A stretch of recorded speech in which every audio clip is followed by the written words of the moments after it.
clientes que mesclam componentes da bike e querem perfeição em seu funcionamento. Isso acontece muito, mas muito mesmo, muito mais do que aquilo que a gente imagina. Primeiro, assim, por que eu já coloquei como incompatibilidade? Porque aquilo que o amigo sugeriu aí, que é o que acontece, né?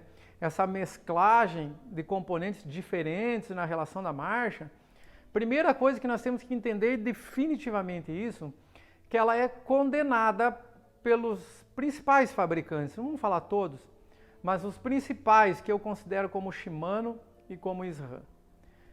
No manual deles, se você for pedir uma orientação para algum... por exemplo, se você chegar numa loja, tá? Numa loja que é Service Center da Shimano, por exemplo, tá? Com um grupo misturado lá, e pedir a opinião deles, eles vão falar justamente isso que eu estou falando aqui. E eu não sou Service Center Shimano, tá? Não precisava estar falando isso. Mas eu sei que eles vão dizer para vocês que a incompatibilidade da peça, ou incompatibilidade entre elas, né? Entre algumas delas, ela pode sim fazer com que o sistema não funcione com a perfeição, certo? Primeiro assim, eu como mecânico, você como mecânico, eu como ciclista e você como ciclista, ou talvez você que aqui não é mecânico, mas é só ciclista que está acompanhando aqui, quando você compra uma bike, quando você prepara a tua bike para pedalar, quando você escolhe um grupo X lá, um Acera, um Alive, um Deore, ou uma bike valor X, você espera dela, né, que ela funcione com perfeição absoluta. Geralmente hoje, assim, uma bike de 7, 8 mil reais, a gente vê no mercado hoje com câmbio Deore, alavanca Deore, mas daí o cassete é um Sunrace, a corrente é uma KMC, sabe? Uma incompatibilidade total das peças, assim, e que interfere sim na regulagem das marchas. Interfere sim. Tá, o ponto principal, e isso assim, a gente precisa crescer a forma como a gente pensa as coisas, sabe? A primeira coisa que vem à mente, e eu sei porque vários clientes me falaram isso, vários clientes falavam isso, pessoas, né, que falavam isso, chegavam e falavam, mas eles fazem isso porque eles só querem vender as peças deles. É ou não é? A maioria pensa assim, mas eles falam que não pode usar tal coisa porque na verdade eles querem usar. Eles falam que o desgaste da corrente com 80% tem que trocar porque eles querem vender a corrente mais rápido, sabe?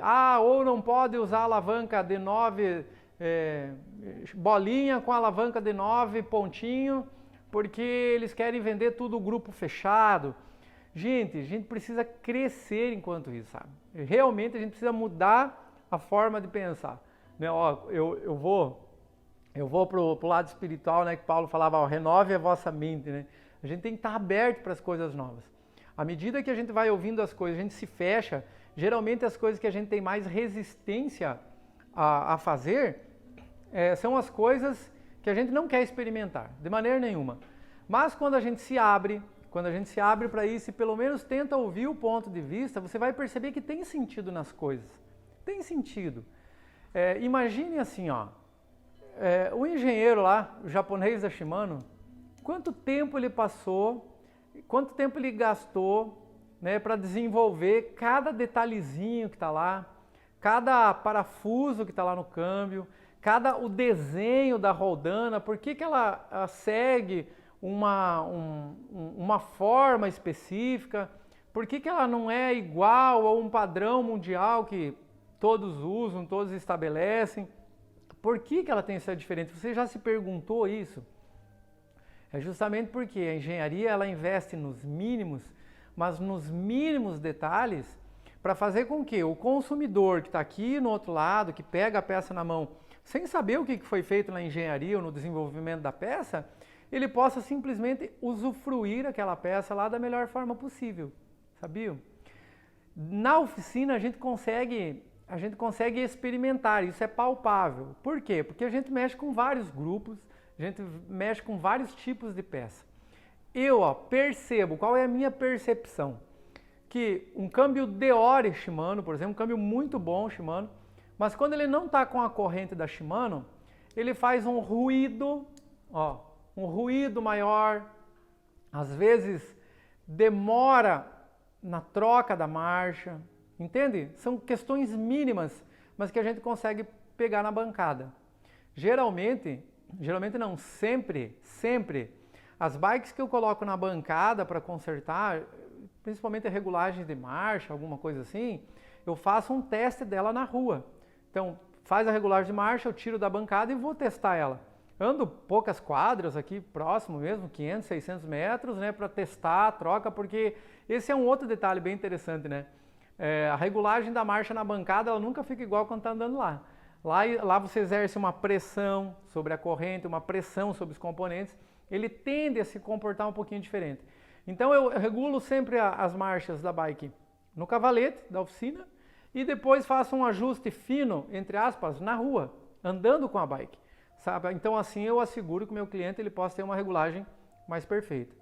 Mas como eu dizia, pega um Deore com uma corrente X, que não é Shimano, não vou falar nomes, mas outro que não é Shimano, eu noto um atrito diferente, um barulho diferente, nota essa demora da troca, mesmo que você regule a roldana mais próximo do cage, você nota diferenças. E quando eu pego um grupo Altus, que é um grupo lá de entrada, né? Mas que está tudo compatível, tudo certinho na bike, você percebe que é até silenciosa, troca macio, troca rápido, e eu até brinco, né? Às vezes eu volto às vezes da rua abismado com a minha esposa e falo para ela, nossa, olha, um Altus aqui, trocando que nem um reloginho, tá vendo? Trocando que nem um reloginho. E é uma grande verdade, ou seja, um Altus completinho, né? Muitas vezes eu percebo que ele está funcionando melhor do que um Deore tudo misturado. Entende isso? E aí, por isso que eu reforço muito essa questão de compatibilidade, essa questão da gente verificar com o fabricante o que ele permite você usar e o que você não permite usar. Mas a pergunta do amigo ali, ele era querendo, justamente, eu acho que eu entendi assim que a frustração dele muitas vezes era em relação ao que o cliente coloca, né? O cliente chega com aquilo tudo misturado na bike e ele exige uma regulagem perfeita, uma manutenção perfeita, e você que é mecânico, você pode escrever aqui, ó, aqui embaixo aqui, se o que eu estou falando hoje à noite aqui é uma besteira ou se você vivencia isso aí também na tua oficina, né? Porque a gente vivencia. Então, o que eu faço? Vou falar para você o que eu faço quando acontece isso. Primeira coisa, quando eu coloco a bike no cavalete, dá uma verificada já. Dá uma verificada no desgaste da corrente, primeira coisa, né? Está tudo ok? Dá uma verificada na compatibilidade. Por quê? Hoje mesmo na oficina eu peguei uma bike de 8 velocidades, tá? Shimano, com câmbio de 7 e que veio de uma montadora de bicicletas. Então vem das fábricas de forma errada? Vem sim. Um câmbio de 7, um TZ31A, com um cassetezinho de 8 velocidades atrás. Ah, mas o câmbio vai lá, troca, você força e tal, mas ele não foi projetado para aquilo. E aí não sou eu que estou falando, é a Shimano que está falando, né? Vocês lembram lá qual era o sitezinho lá que a gente verificava as compatibilidades, pessoal? Vou colocar na tela de novo para vocês aqui, desabilito só um minutinho, só o pessoal lembrar. Tá aí, ó, si.shimano.com, lembra? Olha ali, ó, o quadradinho verdinho ali da direita escrito compatibilidade. Clica nele. Quando você clicar nele vai aparecer uma área de busca lá. Você digita o nome do câmbio. RD-M4000. Vai abrir uma lista de todas as peças que conversam com aquele câmbio, que são compatíveis com ele e que vai te garantir que você possa entregar um bom serviço. Então o que eu faço para o cliente? Tá incompatível? Eu mostro para o cliente essa tela que vocês estão vendo. Ou melhor, a tela da incompatibilidade. Eu clico ali. Ah, vocês sabem, eu uso, né? Olha aqui, eu uso, investi aqui, eu uso um tablet aqui na minha bancada, justamente para isso. Mas não fique preso a isso. O celular acessa esse site da Shimano SI, da Shimano. Então você pode verificar através dele. através dele você pode verificar. Olha que legal isso aí. Então eu mostro para o cliente isso, entende? Por quê? Porque muitas vezes, se o cliente não te conhece, primeira vez que ele chegou na oficina, pode acontecer. Ele não te conhece, primeira vez que chegou na oficina, de repente já teve uma experiência muito negativa com outro mecânico anterior, entende? Ele vem desacreditado. Agora, quando você mostra para ele o que um manual de um fabricante tá dizendo que deve ser feito, não é o teu argumento, entende? É o argumento do fabricante da peça. Então eu sempre pondero isso para ele. Olha, eu vou tentar fazer o máximo da regulagem que for possível, mas ó, esse câmbio ele não é compatível com esse cassete, ou essa corrente ela não é indexada, ou a coroa atrás, né, ainda existe muito aquelas rodas livres de 7 velocidades, de 6 velocidades, vem muito ainda que não é indexada, então ela dá uma diferença na hora da troca também, demora para fazer a troca, é chato de regular. Mostro para ele o que é uma peça indexada, as duas, coloco uma, essa não é. Você gasta tempo com isso? Gasta, claro que você gasta. Mas eu quero dizer para você que esse é um caminho que alguns mecânicos do Brasil estão seguindo e todos os que estão fazendo isso estão colhendo os bons frutos. Entende o que eu quero dizer? Eu coloquei essa filosofia na minha cabeça de tentar trabalhar sempre dentro das compatibilidades quando eu monto para o cliente e tentar mostrar isso para ele. Mostra isso para ele, sabe? O grande problema, eu vou dizer agora talvez por que alguns clientes ficam chateados com essa questão.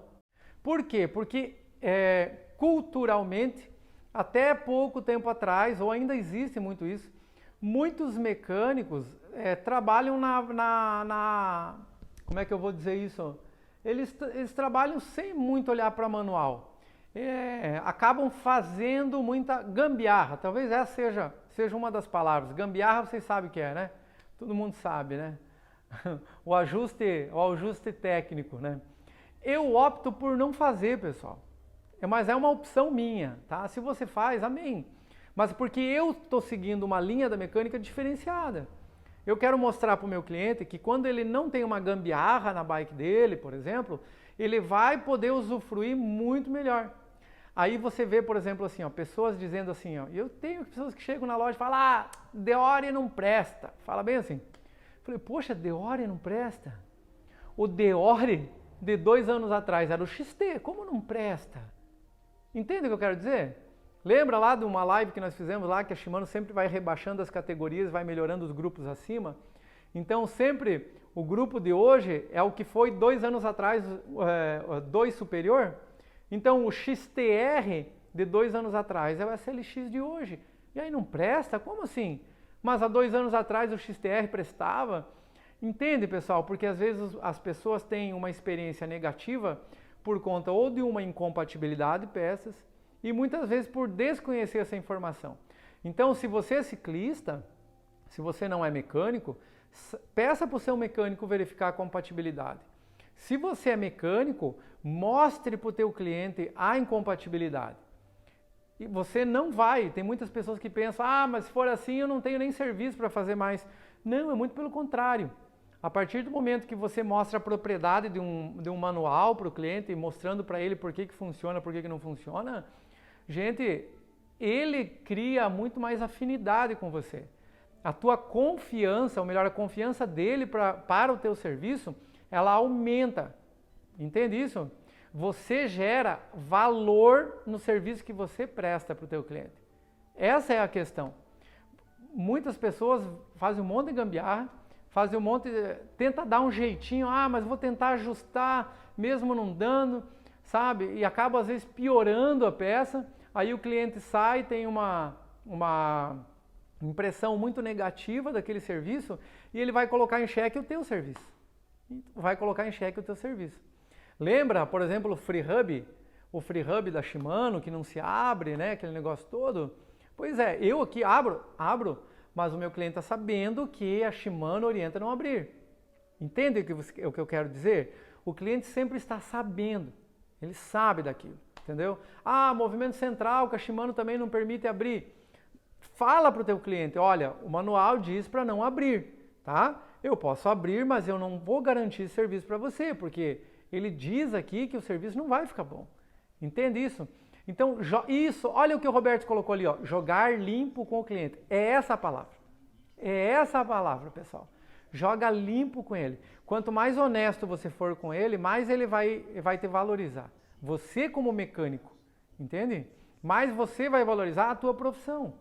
Você vai valorizar a tua profissão. Então, mais ou menos respondendo lá, fortalece a confiança. É bem isso que o Roberto está escrevendo aí. São coisas que talvez ele já tenha experimentado. E você tente colocar isso na tua oficina que você vai perceber que isso muda. Que isso muda pra caramba. Legal até aqui? Uma nova linha de mecânicos no Brasil que estão seguindo, pessoal. E eu vou dizer para vocês assim, é uma força grande isso, sabe? É uma força grande. Ó, eu conheci um rapaz que morou na Tailândia e ele trabalha na Shimano hoje, tá? O Thiago, um grande cara. Ele morou também na Holanda, acho que era na Holanda, ele morou lá. E ele falava algo bem legal lá, assim, ele falava que lá as oficinas mecânicas, elas não consertam a peça danificada. Eles substituem. Mas como assim? Porque lá, pessoal, eles têm uma cultura diferente. Tudo lá na Holanda, eles cobram por hora de serviço. Entende isso? Então, por exemplo, para você consertar uma peça que está destruída, um free hub, por exemplo, um free hub destruído, você para consertar ele, que é quase uma cirurgia que você faz nele ali, é muito mais caro do que você colocar uma peça nova. Porque lá os mecânicos conseguem cobrar por hora de serviço. E no Brasil isso não é possível. Isso não é possível. Temos que nos reinventar e criar novos métodos de trabalho. O método, cara, existe. É o manual, é seguir, é colocar na cabeça do cliente. Eu tenho clientes hoje, pessoal, que essa política que eu estou falando para vocês, eu implantei de 2 anos para cá. Quando eu fui me qualificar e buscar essas informações, entende?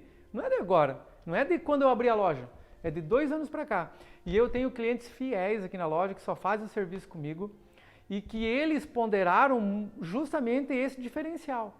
Entenderam? De você seguir os manuais, de fazer aquilo que deve ser feito. Quem me acompanha aí, tanto no da loja quanto no meu pessoal, percebe que eu sempre estou jogando stories do que eu estou fazendo. Sabe que isso não é só para aumentar a minha audiência, mas isso é para o meu cliente ver o serviço que eu estou fazendo na bike dele? Sabiam que essa é uma estratégia disso? Eu tenho cliente que manda fazer a revisão e ele fica igual uma novelinha com o celular na casa dele, acompanhando toda a revisão da bike que eu estou fazendo. Isso é transparência. Você agrega valor ao teu serviço. Ah, demora mais? Demora um pouquinho mais, porque você tem que estar com o celular no lado, tem um pedestal aqui no lado, deixo gravando, às vezes corto, né? Perde um pouquinho de tempo, perde, mas agrega valor. O cliente está vendo o que você está fazendo na bike dele. Ó, hoje, por exemplo, depois vá lá no Instagram da minha loja, @fitbikeloja, e olha no Stories lá o que eu coloquei de uma bicicleta que alguém comprou na internet, essa bicicleta, e trouxe para mim montar. Daí vocês vão ver. Tem esse diferencial. O cliente às vezes entende, mas se cobra tudo isso para montar uma bike que está praticamente montada. E eu falo, não, eu tenho certeza que ela não está praticamente montada. Os freios não estão regulados, as marchas, aro. Ó, hoje até o aro totalmente descentrado, o caliper de freio danificado. Então assim, mostra para o cliente o que você está fazendo. Isso vai enriquecer o teu trabalho, não é perca de tempo. Não é perca de tempo, tá? Vocês vão ver que isso dá resultado. Dá um resultado muito bom mesmo, sabe? Então, como nós falávamos, essa nova linha da mecânica, sabe, ela vai qualificar muito mais as pessoas do que depreciar o trabalho. Vai depreciar, sabe quem vai ficar para trás? O cara que só faz gambiarra e que não conta para o cliente dele. Porque daí o cliente dele pega o problema andando lá e nem sabe o que o cara fez na bike. Entenderam? Eu sei que muita gente fica brabo comigo quando eu falo isso, mas alguma vez vocês me viram nos meus stories em algum lugar, eu abrindo maneira de freio da Shimano, por exemplo? Eu desafio alguém buscar dentro do meu Instagram algum vídeo, alguma coisa que eu tenha feito isso. Não, e não faço. E aí é mesmo, ó, nessa questão, pessoal, mesmo que o cliente me peça entendeu? Eu não faço, não vou fazer, porque isso coloca em risco a vida do ciclista. O freio, ele é questão de segurança, tá? E ó, é comprovado isso. Você abre o manete aqui, monta, testei, não vazou nada, tá bom o serviço? Quando o cliente está andando lá, o freio, o óleo que está dentro das mangueiras, ele chega a entrar em ebulição, de tanto que ele aquece, ele afina, e é lá que aparecem os vazamentos. Então, parêntese que eu estou fazendo só, né, pessoal? Então, assim, eu pago talvez um certo preço para isso? Pago, talvez sim. Talvez, vou deixar de fazer um serviço que alguém queira ali? Sim, vou deixar. Alguém vai fazer para ele? Vai, alguém vai fazer. Mas eu já peguei vários freios que voltaram para mim corrigir depois aqui, por causa de que meu concorrente pegou e acabou com o freio. Entendeu? Então, eu oriento, tá com vazamento, se foi o êmbolo, dilatou o êmbolo, ó, troca o manete. Que é o que o fabricante vai orientar para fazer. O Júnior falou uma coisa ali, ó. Sonho de pagar por hora de trabalho. Cara, todo mundo sonha isso. Todo mundo sonha isso. Mas isso é uma questão cultural. Entende que é cultural isso? É difícil implementar isso, né? É difícil implementar. Porque as pessoas não estão acostumadas a fazer isso. E sabe que isso talvez seja um dos grandes problemas que nós mecânicos enfrentamos dentro de uma oficina. Sabe por quê? Porque, por exemplo, você coloca lá, vamos supor que você cobre R$45 para fazer uma sangria de um manete, tá? R$45. E por algum motivo, aquele freio específico te deu muito mais trabalho. E em vez de você levar, sei lá, 20, 30 minutos para fazer, você levou 3 horas para fazer. Tanto ar que tinha, mesmo você injetando com a seringa, puxando, aquilo demorou, aquilo atrapalhou todos os outros serviços dentro da tua oficina e você não consegue cobrar pela hora de serviço. E é uma verdade. Ainda é uma realidade, sabe?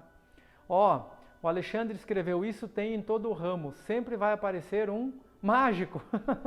Pois é, mas o meu desafio, né, em primeiro lugar, assim, aquilo, falo desafio porque é um desafio. Eu me desafiei primeiro, né? Antes de falar isso aqui para vocês, né? É fazer, simplesmente encarar que, ó, essa é a filosofia de trabalho que nós vamos seguir, e não abrir mão dela, sabe? Não abrir mão dela. O cliente quer abrir, então ele vai abrir em outro lugar, ou ele vai abrir em casa, mas você não vai colocar em risco a vida dele. É diferente, por exemplo, do movimento central que eu comentei antes, né? Você abre, mas o cliente está ciente que não era para abrir, né? Que ele pode dar algum problema. Isso não coloca em risco a vida dele. Mas o freio sim. O freio sim. Então, pessoal, essa questão aí, ó, de tudo o que nós estamos falando, ele está associado a tudo o que a gente fala com compatibilidade, né? Compatibilidade técnica daquilo que os fabricantes estão falando para fazer, não é verdade? E esse é o que eu espero que vocês sigam aí, coloquem em prática aí na profissão de vocês. No curso, por exemplo, lá no meu curso profissional, né, que eu vou lançar de novo dia 13 e 14 mês que vem, ou seja, vou abrir uma nova turma, não tem nenhuma aula lá, que eu estou ensinando a fazer algo que esteja fora dos manuais. Tanto que, por exemplo, lá no curso eu não coloco lá a abertura do FreeHub, por exemplo. Você não vai encontrar essa aula lá dentro. Porque eu tenho que ter um compromisso de entregar um conteúdo profissional, entendeu? Quando as bikes já vêm com a mesclagem da relação, é exatamente isso. Hoje, se eu sou consumidor, como eu entendo disso, se eu for comprar uma bike, eu vou pedir para a oficina colocar tudo compatível para mim lá, a loja lá, entende? E eles fazem, tá? A mesclagem, ela vem para o quê? Para baratear preço. O que pode acontecer, por exemplo, é eles agregar valor, tá? Por exemplo, tirar o cassete Xing Ling e colocar o Shimano lá e te cobrar a diferença do valor. Isso pode acontecer, tá bom? Qual a sua opinião sobre o uso de corrente de fabricantes diferentes? Exemplo, corrente KMC em grupo Shimano ou SRAM. Eu não sou a favor. Na minha bike você não vai encontrar isso, tá? Mas na minha loja eu tenho essa opção para o meu cliente. Ele tem um grupo Shimano, mas eu tenho a opção da Shimano, tenho a opção da KMC, tenho a opção da Sunrace. É uma opção dele. Mas quando eu vendo para ele, eu explico para ele, ó, a Shimano orienta você a usar o próprio Shimano, tá? Mas se tu quiser usar uma KMC, tem que estar ciente de que o sistema não vai trabalhar com a perfeição que trabalha com a corrente Shimano. É simples, é jogar limpo, pessoal. Eu tenho vários clientes que vieram para comprar a corrente mais barata e depois que a gente fala isso, optam pela Shimano. É simples. É simples, não é que você não vá vender, entendeu? Você pode vender. Antes de mais nada, tá bom? Deixa eu só comentar com vocês. O curso profissional não tá à venda por enquanto, tá? Só o que tá é o curso de manutenção básica. Esse é para ciclista, para o teu amigo, para quem for pedalar, link na bio. Não vou nem perder tempo, tá bom, pessoal? Olha aí, ó. Mensagenzinha para quem quiser ouvir, tá? Para quinta, sexta, sábado, domingo. Olha aí que legal. Eu me deito e durmo tranquilo. E depois acordo porque o Senhor me protege. Salmo 3, versículo 5. O que eu quero dizer para vocês? O cara que escreveu isso aqui, ele tinha muito, mas muito vida com Deus. Mas muito mesmo, assim, sabe? Na própria Bíblia, diz que ele era um homem conhecido como homem segundo o coração de Deus. Era um cara fera na presença de Deus, um cara que colocava Deus em primeiro lugar em tudo que ele fazia. E sabe qual é o contexto em que ele escreveu isso daqui? Foi no período onde ele estava sendo perseguido pelo próprio filho que queriam matá-lo. É mole isso? E esse cara que tinha tanta vida com Deus, ele tinha a paz de espírito que eu quero dizer que você pode ter, que eu posso ter, que todas as pessoas que estão ouvindo aqui podem ter, desde que nós coloquemos Deus em primeiro lugar em tudo que a gente for fazer. Em tudo. Se você colocar Deus na tua frente, você vai ter a paz de espírito que esse cara aqui que escreveu isso aqui teve lá 1000, sei lá quantos anos atrás. Eu me deito e durmo tranquilo, mesmo sofrendo perseguição, mesmo sofrendo retaliação, mesmo tendo problemas no meu casamento, mesmo tendo talvez problemas no meu trabalho, problemas com o filho na escola, mesmo estando num leito acamado, às vezes até com pandemia, com Covid, com seja a enfermidade que for, quando a gente coloca Deus em primeiro lugar, você vai ter essa paz de espírito, ao ponto de que a sua volta está tudo pegando fogo, mas você consegue deitar, você consegue ter um sono reparador, porque o que ele queria dizer, na verdade, não é que ele estava dormindo bem, não era esse o contexto. O contexto que ele estava dizendo é, olha, toda essa turbulência que está à minha volta, tudo o que está acontecendo aqui não está me derrubando, não está me afligindo, eu não estou aflito, eu estou sereno, eu estou feliz. Legal, meus amigos? Deus abençoe vocês, boa sexta-feira, bom sábado, bom domingo. Que Deus abençoe até semana que vem. Quinta-feira eu continuo com as nossas lives, ok? O curso, o link tá lá o link dele está na bio do meu Instagram. Forte abraço, Deus abençoe vocês.